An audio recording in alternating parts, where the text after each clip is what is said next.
Bem, bom dia a todos.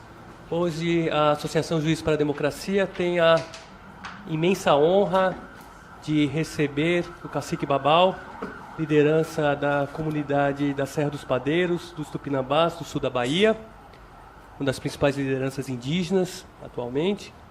E também tem a honra de receber a Daniela Larcon, mestre, doutoranda em Antropologia Social pela Universidade Federal do Rio de Janeiro, e a diretora do filme O Retorno da Terra.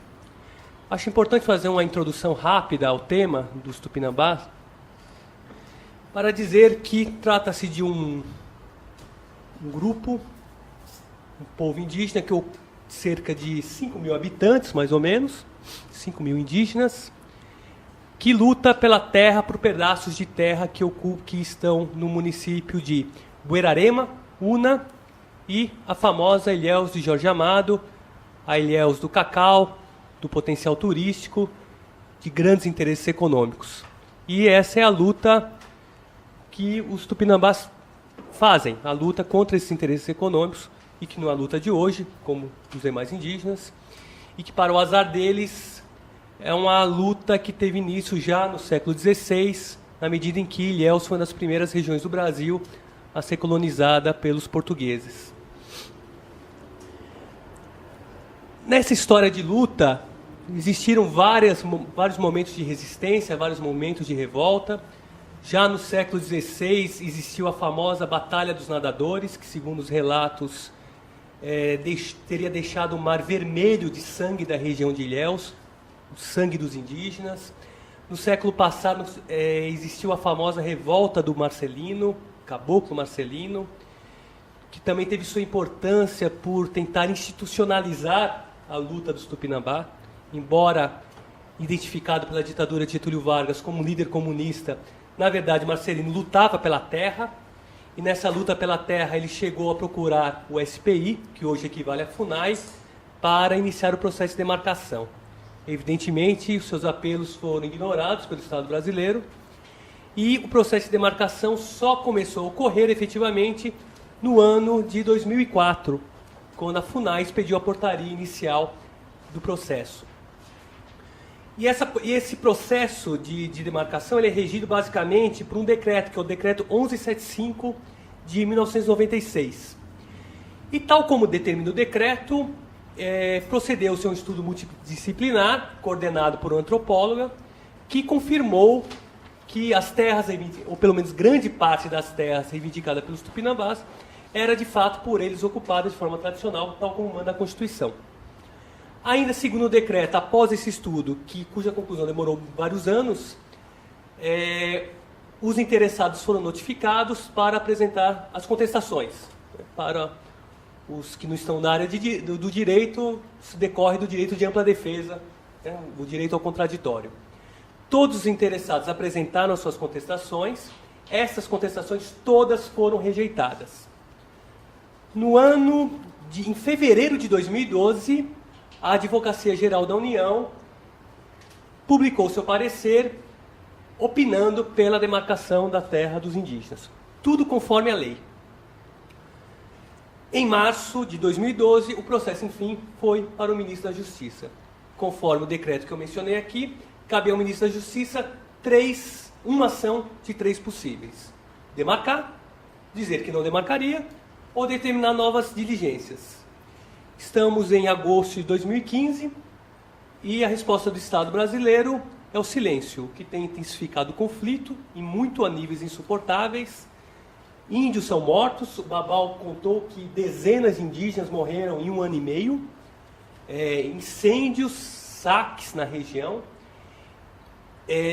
denúncias de tortura perpetradas por agentes da polícia, e um massacre midiático também. E quando eu falo massacre midiático, que pessoalmente é algo que eu estudo, eu digo desde o blog amador da pequena Buerarema até os grandes conglomerados empresariais midiáticos, como a revista Veja, a Rede Bandeirantes de Televisão e a revista Época, que já divulgaram matérias de duvidosa qualidade em relação aos Tupinambás.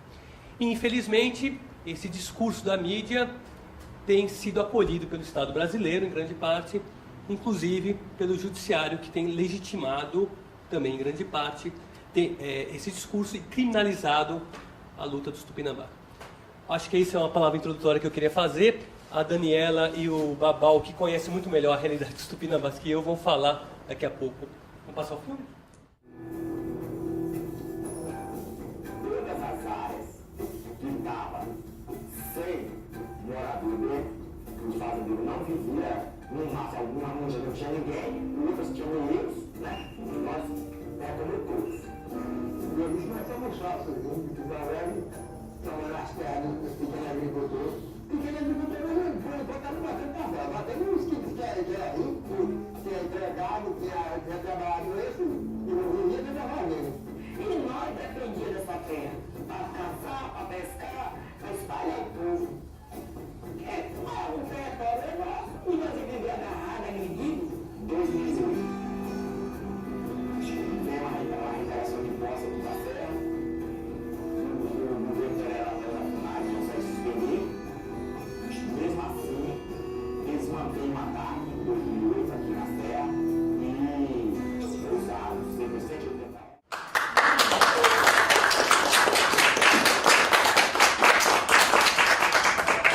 Então, agradecer à Associação Juízes para a Democracia, que transformou essa sala num cineminha.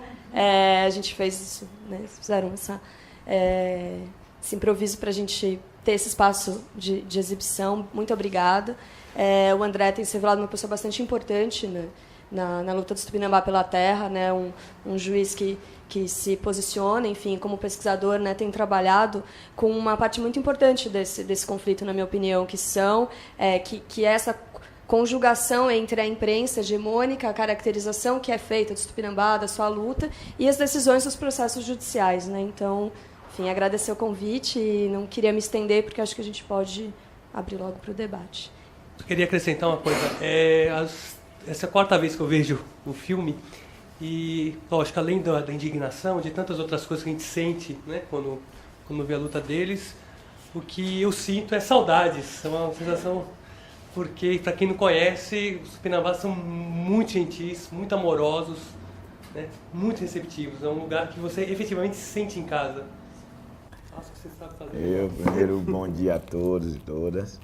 Olha, quero agradecer muito a JD, porque foi na Serra do Pareiro o quê? 2 ou 3 vezes, não sei.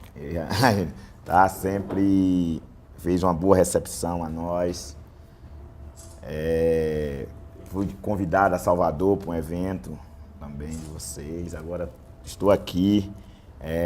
Eu tive a audiência da Band aqui, né, Canarinha. Foi estar comigo durante o dia. Não é uma coisa nova, para nós é surpreendente, porque a visão de juiz para quem é pobre, não só quem é índio, mas quem é pobre, negro, é de uma pessoa intocada, uma pessoa que ninguém pode falar, pode conversar, só chega na frente para ser condenado, né? Essa é a visão, é a realidade. E vocês estão fazendo um contraponto, mostrando que juízes são seres humanos, são pessoas e que têm sensibilidades também. Então, isso faz a diferença. Isso me faz ficar muito mais grato de estar aqui, de estar na casa com vocês, poder conversar com vocês, dialogar. Isso é uma honra muito grande para mim, porque são juízes de verdade. Não são senhores da lei, vocês são doutores da lei. É diferente. O senhor pro doutor. Muito obrigado. E eu quero, assim, em vez de fazer discurso, eu quero que vocês façam perguntas. E, se possível, eu poder respondê-las. Obrigado.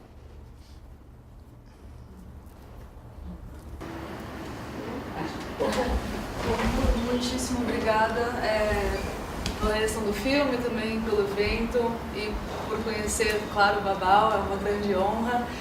E, na verdade, eu queria fazer uma pergunta, aproveitar a sua presença aqui e perguntar sobre, se você pudesse falar um pouco sobre a sua história, sobre o seu envolvimento com a terra e como você começou a se envolver com retomadas e o seu processo de se tornar uma liderança, né, indígena, não só regional, como nacional, né? Então, se você pudesse discorrer um pouco sobre isso, eu teria uma curiosidade para entender um pouco mais esse processo. Aqui vai ser pergunta, uma ou vai fazer um bloco? Pode começar. Pode ser individual que tem, não é? Bom, na verdade, eu nasci, cresci lutando. Com a minha irmã Célia, falei num vídeo que meu avô chamou alguns netos e direcionou. Isso, se eu não estou bem enganado, foi em 1979. Em 79 ele faleceu, em 81. Mas mais ou menos em 79, quando ele convocou essa reunião, eu sou de 1974, então eu tinha o quê? 5 anos de idade. Mas eu lembro tudo que ele falou. Então ele chamou meu pai, minha mãe, aí pegou minha irmã Magnólia, pegou meu irmão Jurandir, que a gente chama de baiaco, aquele que passa espremendo, tirando mel do cacau, e me chamou. Eu era o menorzinho, né? Que os outros dois são mais velhos que eu.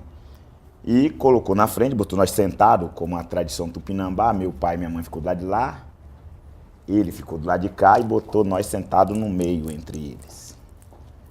E é uma cozinha de chão batido. E ele falou que ele era o pajé da aldeia, mas que ele tinha uma viagem para fazer muito próximo. E ele ia ajudar nós, mas em outro estado, não em carne e osso. Ele ia fazer uma partida, não ia demorar, e ele precisava preparar a família por que viria. Então, nós tupinambás já sabia que então ele estava falando da morte dele. Então, nós já sabia que ele estava dizendo que ele, em muito pouco espaço de tempo, ele iria morrer. Então, ele falou, olha, nós perdemos muito até hoje, não por não ter força para guerrear, mas por não ter o domínio do conhecimento branco. Até lutarmos e na hora da decisão de ganhar, vinha um documento para a gente assinar, e nós não sabíamos ler. Quem ia ler era o inimigo. Então ele escrevia uma coisa e assinava e lia outra. Falava, a gente nem sabia o que estava lendo. Então a gente sempre perdeu por não conhecer, não saber o conhecimento do branco. Então ele disse que naquele dia em diante, o que ele podia fazer por nós era que nós não tínhamos que, nós três, tínhamos uma missão que era buscar o conhecimento do branco na sua totalidade. Porque depois da partida dele, o que ia fazer com que a gente conseguisse a terra de volta, porque a relação da terra nossa é passar de geração em geração contada como deveria ser a terra e como não. Então, os encantados que mandou a gente recuar e aceitar os ITR para ficar em pequenos espaços, ia chegar a hora de a gente lutar pela terra inteira. Então, sempre foi discutido isso. E ele disse, para a gente poder concretizar isso, nós teríamos que ir para o mundo do branco, estudar, aprender, mas nós não podíamos se tornar branco. Nós tínhamos que apenas adquirir o conhecimento. E aí ele determinou, minha irmã Magnólia, ela tinha que estudar sem parar. Ela tinha que estudar porque ela era responsável, ia ser responsável por a organização mesmo, nossa, financeira, por nossa, ele que olha, nós é muito roubado pelos brancos, que é eles que vendem, que até 86, mais ou menos, nós não fazia compras na cidade, eram os brancos, a gente trabalhava, secava o cacau, fazia farinha, e eram os brancos que levavam o cacau, a farinha, vendia, fazia a nossa feira, comprava nossas roupas e entregava a nós na aldeia.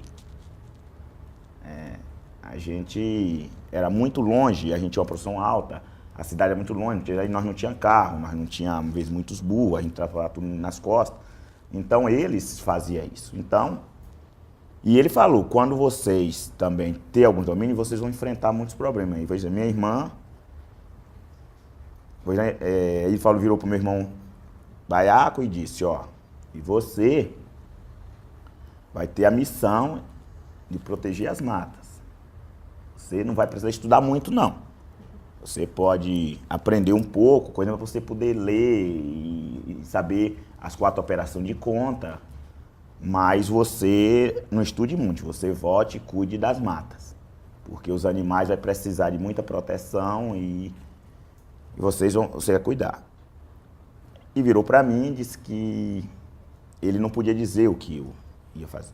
Ele só disse que eu tinha que estudar que eu só ia saber qual era a minha função depois.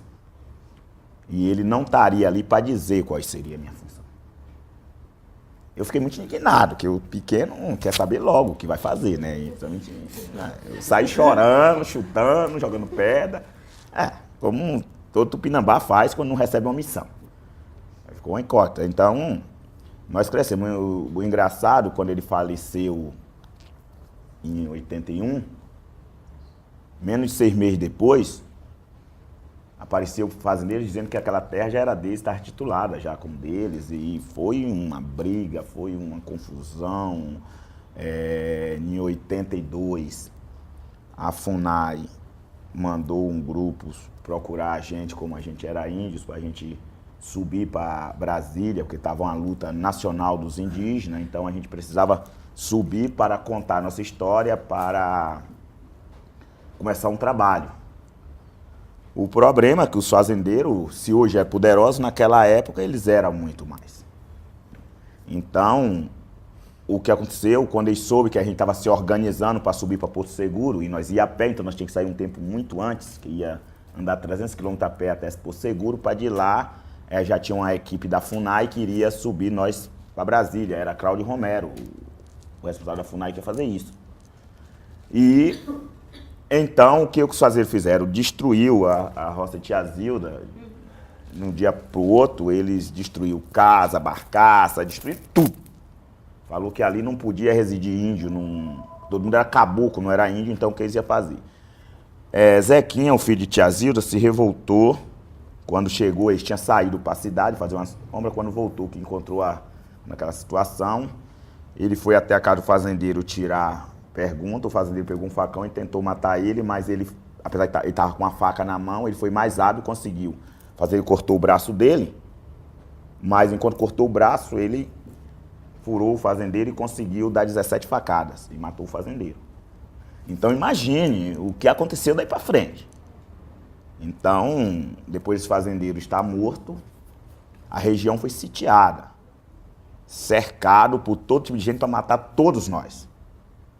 Então, depois do cerco feito, aí pistoleiro, polícia, todo mundo, aí nós tivemos que terceirar. Foi 6 meses, sem nós poder botar a cabeça fora e buscar, atucar em todos os lados. Nós ficamos, inclusive, mais de 8 ou 10 meses sem poder ir em qualquer povoado daqui.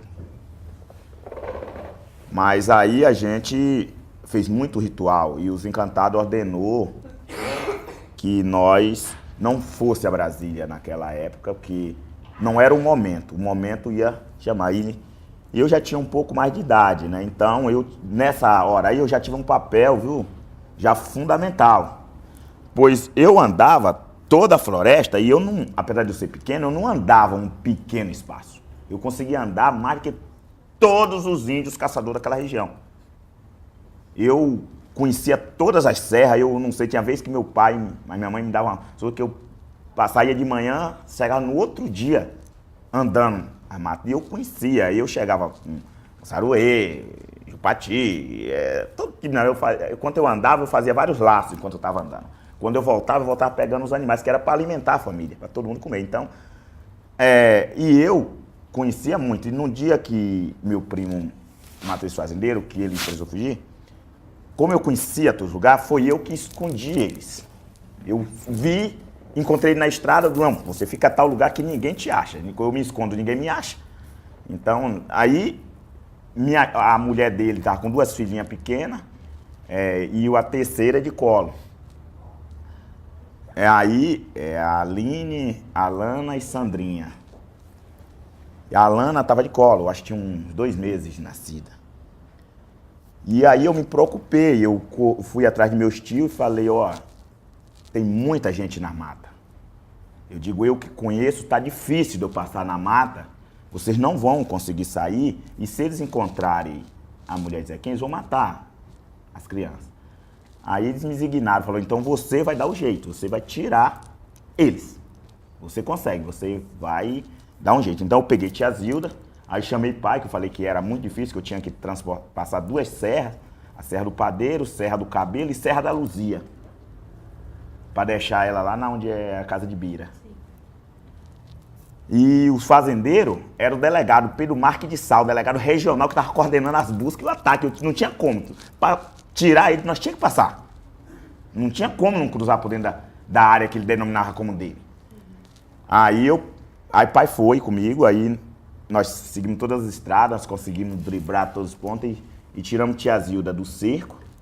Aí esse senhor, que era um fazendeiro, tinha uma picape azul. Aí ele botou minha tia dentro e tirou do cerco. Aí levou pra fora. Aí ficou Zequinha e a esposa, Zequinha na mata, escondido. E o pior é que ele tava com 2 talhos de facão, um no braço e outro em cima do joelho. Ele tinha sangrado muito, então alguns rezadores teve que ir até ele para fazer o estancamento de sangue. Então imagina, esse período eu não comia. Eu era novo, pequeno, mas eu não comia. Não tinha tempo de tomar café, era só andar. Então eu conhecia quais os matos da floresta que eu podia ir arrancando e comendo na estrada. Então eu tinha um facãozinho pequeno, então eu cortava uma junçara, tirava e ia comendo. Então durante um mês e tanto eu me alimentei mais dessa forma dentro da floresta. Aí voltei, eu falei, pai, o senhor não pode andar porque o senhor vai correr muito mais risco. Agora eu mais família na casa dele e disse, bom, aqui tá comigo e ninguém vai tocar nessas crianças. E ele se tornou o padrinho de Aline. Aí ele disse, não, aqui eu cuido. Aí, Zequinha era o caso mais complicado, porque aonde alguém visse, queria prender. Aí, o doutor Wilson falou, não, quero ver quem vai entrar em minha casa, vocês dão um jeito de trazer ele até aqui? Eu vou cuidar dele também, porque ele se defendeu como todo ser humano se defende. Então, aí quando voltou para cá que eu recebi o recado, então aí nós conseguimos tirar, fizemos toda uma estrutura e conseguimos andar. Ele não conseguia andar porque ele estava machucado, aí foi mais complicado, porque ele teve que sair de burro. Não estava em burro, porque o talho na perna era muito grande, no braço também era muito grande. Aí levamos, mas de certa forma conseguimos levar até o Dr. Wilson Telly. Como ele era médico, ele cuidou dele e ficou. Então, ou seja, querendo ou não, aí meu papel já ficou bem definido. Apesar da minha idade nova, os adultos todos me ouviam quando eu conseguia falar. E sempre prestaram muita atenção. Às vezes estava todo mundo planejando algo, discutindo, e eu chegava, começava a falar, de repente eles ouviam o que eu estava falando, porque nós tupinambás nós não segue a idade, segue o conhecimento. E o conhecimento a gente parte que não é nosso, ele vem para nós. E se a gente sabe cuidar dele, ele permanece com nós, conhecimento. E aí foi indo, o ataque foi generalizado, a gente ficamos situações complicadas. Meu pai fala aí, né? Foi nesse período, logo depois que tinha um delegado chamado Magnejane, em Una. Esse delegado sitiava a aldeia. Esse delegado cruzava a aldeia, gente pra cima e pra baixo, constante. Quando nós estávamos fazendo a casa de morada, que ficamos sem casa, Alfredo, ele é o índio que sempre contou as histórias para nós, e ele era catroca, ele jogando bola, quebrou as pernas, e como foi treinando, ficou com com o joelho que um tocava no outro, né? Então ele quase não andava, e ele, de verdade, bem avançado. E os fazendeiros, como ele era o maior contador de história sobre nossos direitos, e ele foi dos índios levados pelo SPI para Caramuru, aldeado pelo SPI, foi um processo, então ele tinha todo esse conhecimento, então ele passava para a gente diariamente. Então o fazendeiro disse, não, o Zequinha foi o assassino, mas quem segurou o fazendeiro foi esse velho. Você vai lá e prenda o velho. E aí, a gente tava em casa, pai, eu e meus irmãos, ajudando, pegando as tábuas, montando a casa, com pouca cercou de polícia. Isso já depois de uns 8 meses, depois, quando o circo já estava bem mais leve. Aí, na hora que ele chegou e cercou, aí ele veio, dizendo que estava a prender o Alfredo, um perigoso assassino. Falou, aí nós caímos na risada, como sempre, né? O pior que seja, a gente riu, e aí a gente ficou dançando. E aí ele perguntou por que a gente estava rindo e estava tomando. O pai falou, não, porque é impossível. É um senhor de idade, ele não consegue se locomover sem a ajuda de um bastão. Fica. Aí ele ficou assim e falou, e outra coisa, é um dos velhos da aldeia que, se tirar daqui, o conflito vai ser generalizado. Não vai dar. Aí o certo é que, né, pelo menos dessa vez, ele falou, então, dá pelo menos para nós vê-lo? Aí tem, porque não tem para onde ele correr ou fugir. Ele não pode andar. Aí ele anda muito pouco espaço. Aí mostramos, aí ele falou, realmente não tem condição desse daqui ser assassino de alguém. Então, não, deixa aí, eu não vou levar. Aí foi embora. Mas Magnejane, quantas vezes a gente viu? A gente colher cacau, secar, na hora de vender da nossa roça. Aí o fazendeiro vizinho alegava que o cacau foi roubado na roça dele. Aí então ele vinha com as escopetas, acabava de puxar, todo mundo pegava, ensacava o cacau e levava para a cidade. E dava o fazendeiro. Então isso aí a gente vivenciou o tempo todo. Aí meu pai falou, diante de tudo isso que a gente está vivendo, aí conversamos com a família toda, aí Alfredo falou, não, é melhor nós voltar para o aldeamento.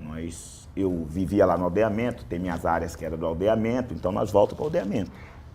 Lá para Pau-Brasil, Caramuru. Aí meu pai foi lá, aí viu, mas os encantados proibiu, falou, não, vocês não podem sair. Porque para garantir o território futuro, vocês têm que ficar. E isso combinou com minha irmã já saber a ler e escrever. O que foi que a gente fez logo depois? Tiramos não índio de vender qualquer coisa da gente. E a gente passou os filhos pequenos a acompanhar os adultos e vender as coisas na cidade. E nós levávamos um caderno, uma caneta e um lápis. Para nós fazer as contas. E aí, nós descobrimos que só uma roça da gente, naquele ano, dava 500 arrobas de cacau. E aí, quando nós chegamos no armazém, falamos, sim, por que a gente só recebia pouco dinheiro? Se nós produzimos tanto. Se nossa produção era tão alta. Só em uma área nós... Aí o dono do armazém falou, não, a gente sabia. Que aquela pessoa que vendia aqui ficava com o dinheiro todo. Ele comprou o carro com o dinheiro de vocês, comprou casa aqui na cidade com o dinheiro de vocês. Aí falou, tá, então, o que foi, foi. Daqui pra frente, ele não fala por nós, não responde por nós. Pronto. Apareceu ações também judiciais de todos os lados. Deram queixa de nós, alegaram que a terra não era nossa, apareceu... Foi um inferno. Aí a morte nossa... Essa pessoa era da FUNAI? Não, é fazendeiro. Que fazia Essa trança, não. Nós nunca aceitou FUNAI. A única vez que tivemos contato nesse período foi com o Claudio Romero, que queria que... Aí, mas mesmo assim, nós insistimos e continuou no controle. Então, a partir daí, nós se ingressou mais em estudar, mais em capacitar e foi indo. Depois, eu fui para Porto Seguro. Porque a gente andava 18 quilômetros, eles estiveram lá, viu que de Buerarema lá na aldeia é longe. E como a estrada era muito ruim, a gente saía de cá para estudar na cidade, a pé. Eu cansei de chegar na cidade com minhas pernas inchadas de andar. Tinha vez, aí nós ia 2, 3 vezes na semana para a escola e faltava os outros dias. Então nós estávamos sempre devendo aula, mas nós estudando. Aí eu consegui contato com os parentes em Porto Seguro e resolvi ir para Porto Seguro estudar. E lá eu me formei. Depois minha irmã Magnólia também ficou comigo lá até se formar em Porto Seguro, lá em Cabralha. Eu 17 anos. Aí eu estudei, me formei, com contato, vai falar no ano 2000, a gente conseguimos um contato mais efetivo com a FUNAI, com todo mundo, e aí em 2001 eu retorno de vez para a aldeia, mas já tem toda uma luta no território todo, já tinha conseguido organizar uma luta toda, os Pataxó, Ranran, Pataxó já tinha dado apoio, mas eu ainda não era liderança nenhuma. Eu fazia só os trabalhos. Ao retornar, eu nunca gostei muito desse negócio de ser o líder que lidera, que faz, né? Eu gosto de ser livre.